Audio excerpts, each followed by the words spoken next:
everyone. So I'm so happy to introduce you today to my good friend and student, Mia. Hola. Who has been part of our Neshamah Madruchim program for quite a few years. Yeah, like three. Three, yeah. So we're so lucky in our school to have these amazing teenagers who come and tutor our students and help our teachers. And so today I asked Mia if she'd be willing to talk with me about our 4-question series, and she agreed. So here we are. Thank you so much for being here. Yeah. So the first question I always ask, and I did give you a little heads up, so I hope this isn't too much of a surprise, is, Mia, you've been amazing studying for your Bat Mitzvah, having your Bat Mitzvah with your sister, and then staying involved in Jewish community, coming to high holidays and Shabbat. And so, especially for a young person, I just love to hear what is meaningful to you about Judaism. What do you like about it? What keeps you connected? Why are you here? I'm here because of you. I've definitely become more religious throughout training for my bat mitzvah, learning about all of it, because I grew up relatively religious, I guess, but I feel more into it now. And my favorite thing is just the music. I love the music. I sing my heart out because I love to sing. Yeah. I don't sing in front of other people, but I love to sing. Okay. And that's one of my favorite things. But I also love the morals and values, because I know no matter what, regardless of how religious I am, that I have the values of truth and dignity and respect and obedience, and that's just a great thing to follow. And so you feel like Judaism has given you some of that knowledge that you didn't have before? Yeah. Okay. It's taught me to be true to myself and true to others. That's amazing. And you've gotten super involved in speaking out on certain things and, just using your voice. Does that connect to Judaism in some way for you? Yeah, because as Jewish people, we have a lot of stuff against us, whether it's anti-Semitic things or anything. And it's really hard when I have so many opinions about specific rights and other things, and then the politician is anti-Jew. And it breaks my heart because that's who I am. But I'm also everything else. Yeah. And it's the worst thing to me, because it's choosing my heritage or my heritage. It's choosing between them, and I don't want to choose. And I know I don't have to, but it really sucks. I hear you. Yeah. So in your mind, kind of the liberal progressive values don't always match up? They don't. Okay. And so is that something that you find? That's my question number 2. What is something that in your mind or in your heart Judaism feels challenging to you? What if you could change one thing, take a magic wand and say Judaism, gets rid of this or changes this, what do you think are some of our things that we should, maybe we struggle with or are not so proud of? I don't really want to get rid of anything from Judaism. It's more I want to change other people's perspectives. Okay. Because there's all these people protesting for other innocent people who are going through the same things as Jews are. But then they think that Jews are the bad people. But we're on the same end that they are. Both armies are against each other. Both leaders are against each other. It's not the people. Okay. And it's so hard when there's all these other things that I mentioned before about rights and things that are in my immediate life right now and my future that don't align with everything happening in the world right now. Do you feel like you have allies in the Jewish community? Yes. You do? Okay. But there's a lot of people against me as well. In the Jewish community? Yes. Okay. And do you think being Jewish, when you have to interact with people who may not agree with you or, sit on a different part of the political spectrum, is there a common ground because you're Jewish, or that kind of fades away because of a political difference? There is common ground. I feel like I'd rather talk to somebody about different views as a Jewish person with a Jewish person than a Jewish person with somebody who isn't Jewish. Okay. Oh, did I say a Jewish person who isn't Jewish? No, a person who isn't Jewish. Yeah, I get what you mean. But it's just, I don't know how to explain it. It's not enough. It's just to have that Jewish common ground is not quite enough. It's not enough. Okay. because it means so much to me, all these other things, but it Mhm. means so much to me to be Jewish. Right. And I will never give that up. Mhm. That will always be a strong part of me. Mhm. But other things are just as strong. For sure. Yeah. And part of the piece that like makes me a little sad hearing that is because Judaism, we're a tradition of disagreement and argument and debating, and we've always been able to show respect and honor to people we disagree with. That's what I spoke about at Rosh Hashanah Yom Kippur, this whole idea that we can disagree and still be family. And so if there are places in the Jewish community where we're not achieving that, then that's really our failure. And especially for our young people to, I'm glad that you have some sense of comfort and some sense of, feeling allies and feeling like it's home for you. But, and, the world's not perfect, so I know it's not going to be everywhere. But I do hope that as you get older and experience more people and we evolve as a Jewish community, that we can really be a safe place to have disagreements and to work through some of those disagreements and to learn about each other, even if we're not always going to land on the same decision. You know what I mean? I hope so. I just wish there was one singular person, and it could be me in the future, who is Jewish and has the same values as I do, who will change the world. And I know that can be me, because it will be me. It sure can. But if there's somebody before me, do you think so? You don't feel like you have like a role model with your exact like template of things? I do, but I just want somebody to take it higher than we are. Gotcha. You need change and leadership. Yeah. If you want change to happen, you have to make it happen. That's true. And just talking about it, it's great, but it doesn't make it happen. What if you had to, give me the to-do list? What is it? I don't want you to become a politician. Don't be a politician. That's a bad idea. That's like the first thing I thought about. Yeah, no. I'm not becoming a politician. No, that's a horrible idea. Totally horrible. Okay, but if we could send a whatever turbo email, like implant a chip in some leader's head, what would we want it to say? Just equality for everyone, rights for everyone, healthcare for everyone. Nobody should be discriminated against, no matter their skin color, their sexual preferences, their culture, their religion. And that's about it. Okay. Just equality. Equality. It could be one word. Just equality. Awesome. Okay, so we covered questions 1 and 2.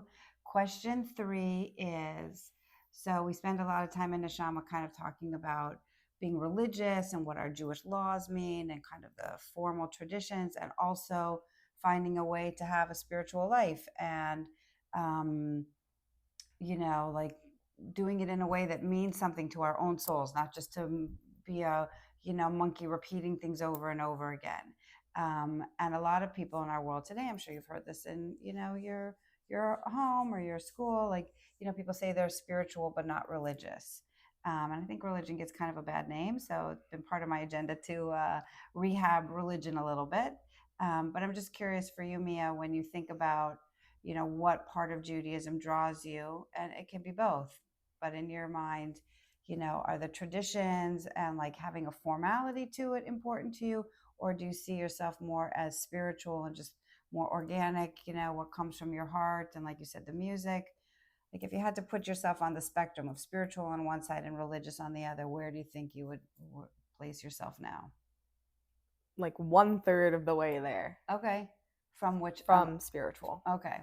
Okay. Because I am very spiritual, but there are traditions that I've had throughout my life that I want my kids to have, and I want their kids to have.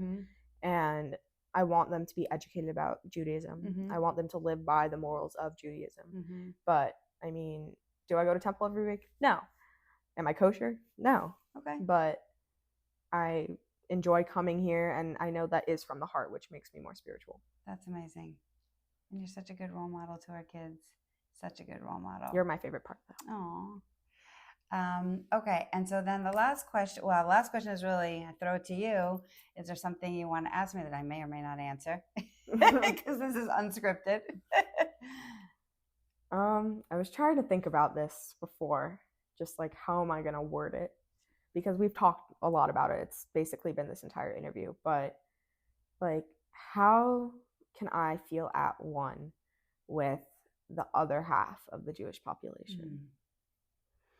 Because I want to so badly, because we have to stick together, because we can't have another Holocaust. We can't have any more issues like that. My grandparents are Holocaust survivors. Right. Like, we can't go backwards, but I need my rights. And I will do what it takes to have my own rights to live a life that I would like to live with a family that I have. So what's hard for you is kind of coming to grips with part of our Jewish world that doesn't accept LG. You're good. Am I good? Yeah. BTQ. Yeah. Did I get you it? did it. Oh my God. I know that's terrible. And that's, a little more politically, on the opposite side than you. Okay. Yeah, that's a really hard one. And obviously I don't have any magic bullet answer, other than the truth, which is that we've always done it. We've always done it. And that's where I get a lot of meaning from Jewish history, in that there have been really, really radical differences in the Jewish community. We talk about now like the Hasidic movement and the Baal Shem Tov, and how beautiful all his teachings were, and are, and we talk about like the spiritual of being in nature. All of that was very, very radical at the time of the, I don't know how to say it in English, but, at the time of more the strict, study Talmud and rabbinic Judaism, after the biblical period, after the Talmudic period, in modern history, in the 1800s, there were humongous political disagreements, so much so that the Baal Shem Tov got excommunicated, like sent away, like a death wish, warrant on his head by a formal Jewish community. So that's not something I'm proud of, but it does kind of give me hope that even with real political differences, because those rabbis at the time wanted to maintain their control and wanted to maintain their power. And so anybody who would just go to, a regular, peasant or a farmer or a villager or whatever, and start to teach spirituality to them, that's what the Baal Shem Tov did, became threatening to the rabbinic authority. And so they sent him, he was like a cursed person.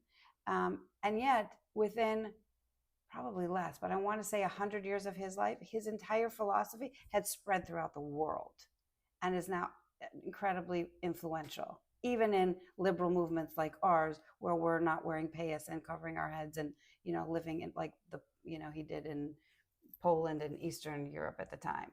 So my point in saying all that is that, we've had other, and obviously the Holocaust too, but more, I'm just talking more like actual, like intellectual debates about how to go forward.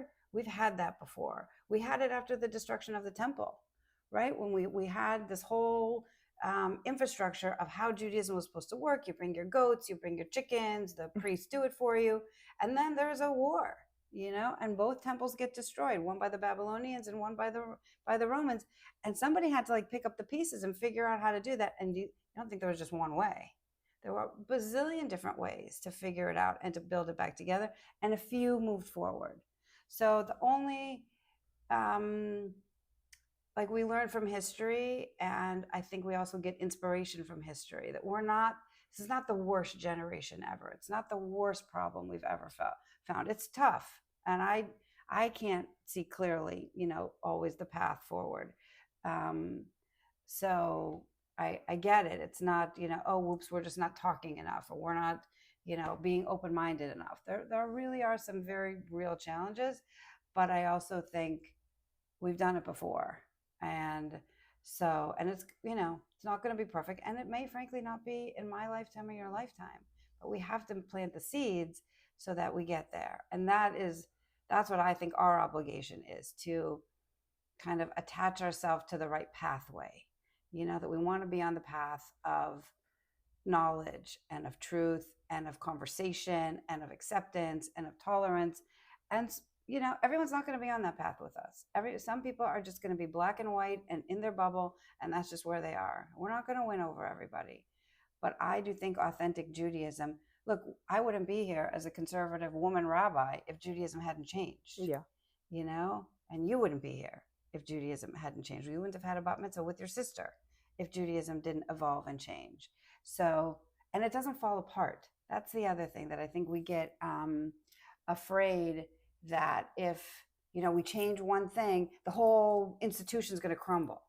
And that's really not the case. It's never crumbled. You know, it's only evolved and gotten stronger. It's always adapted. And I think it's a position of strength to be able to say that the Judaism that we believe in is strong enough to evolve and to still be authentic. And we don't have to cling with fear to something just because it's always been. Just because it's always been doesn't mean it's right. You know, we know that in the secular world, and I do think that Judaism can teach that change is okay. Change is actually in some areas is necessary. That was a long rant. That You're was just a like long me. rant. Sorry. But I think what we do need to cling to is the fact that we're always going through something as Jews, and we're all Jewish, and we need to stick together regardless of our beliefs. But if they don't want to stick with us, how are we supposed to stick with them? I can't just grab them. Right. You can't. Right. You can't bring someone to the table that doesn't want to come to the table. And I also don't get how we teach so much acceptance as Jews and people still aren't accepting. Yeah, I hear you. I think that's very true. You know, there's some hypocrisy in our world. But how can, it's the biggest hypocrisy, because how can you say, I'm a true Jew, I'm religious, I care so much, blah blah blah, and then you go and you don't accept people? Like, how are we supposed to be respected by everyone else if you won't respect other small groups? Mm-hmm. Yeah, it's a good question. It's a good question. I think, you know, not defending, just sort of explaining what I've heard is, you know, lots of times from a more traditional world that, you know, they feel like they don't have as much of a say, you know, kind of gets handed down as a package deal, you know, and they don't get to question, yes, but change as much. They don't have as much freedom to change. You know, the Torah says this, and they're just kind of stuck with it. They may not like it. They may try to soften it as much as possible, but kind of is what it is. That's why women can't be ordained, and that's why women can't have the same role, because they believe that that's kind of how it trickled down through the generations. I don't actually believe that that's the original. You know, Miriam sang at the sea. We have many, many examples of women and women's involvement, women's leadership throughout Jewish history. And even if we had none, it's still a different age, and we're allowed to make changes. But my, you know, again, I'm not in that community, but I do understand kind of the limits of what they're allowed to say and what they're allowed to do because of the way that they regard the authority of the Torah, of Jewish law. And at the same time, I do think that there are more things that could be done to be welcoming, to be accepting, even if the law has limitations. I do think that. I agree. Can I just tell you one story? Yeah. So when I was in rabbinical school, I forget exactly we had this seminar, and I loved my teacher, Rabbi Joe Brody. He was such a great teacher, such a sweet guy. And there was a time in the conservative movement where gays and lesbians were not allowed to be rabbis at all. We weren't allowed to do their marriages, and we weren't allowed to really do any of their life cycle events, but they were welcome. So so, look at this was the 90s. How are you welcome though? And I said that exact thing. I said, well, so we're gonna let them be members of our synagogue, but we're not gonna do their baby namings and their weddings. How, like, what does that even look like? And I just remember Rabbi Brody looked at me. He was always so frustrated with me because I would ask these crazy questions that were just not, they just really weren't on the agenda at the time, sadly. And he just said, Amy, we can't go there right now. And I said, well, that's a shame, because then they're not going to, who's going to feel welcome? You're welcome to sit at my Shabbat table, but I'm not going to do your wedding. What is, you're asking me to do something as a rabbi that I really can't, those words are never going to come out of my mouth. You know, if a same-sex couple comes to me and says they want to be married and they're Jewish, I'm saying yes. I don't have any reason to say no. And I'm also not going to say you're welcome in this department, but not in that department. Yeah. So, but my reason of telling you all that is that things have changed, at least in our conservative world. That there are gay and lesbian rabbis now, that we are allowed to do same-sex marriages, we do baby namings, we do adoptions, and the full life cycle has been opened up. And it's not fast enough, but it is a little something. But you're right, it does take, it's frustrating to watch, and it does take time. All right, let's end on a happy note. All right. Just tell me about, I don't know, what you love about being with kids. I don't know. I just always loved working with kids. Like, if I go to a friend's house and they have a little sibling, I'm with the little sibling. I'm like, screw you. Yeah. I love being a camp counselor over the summer. I love working with little kids, like preschoolers. That's my favorite age. Oh, they're so snuggly and preschoolers, cozy. Kindergartners, and first graders. That is my group. That's amazing. And I don't know. I just feel at home, and they teach you so much. Mm-hmm. Like what? Just, they're so innocent that you see things through their eyes that you never would have seen, even if you are innocent. Like, it's just a completely different perspective. Yeah. And like, this is the next generation, so we need to nurture it just so it will grow just as great as we can be. Absolutely. As they can be.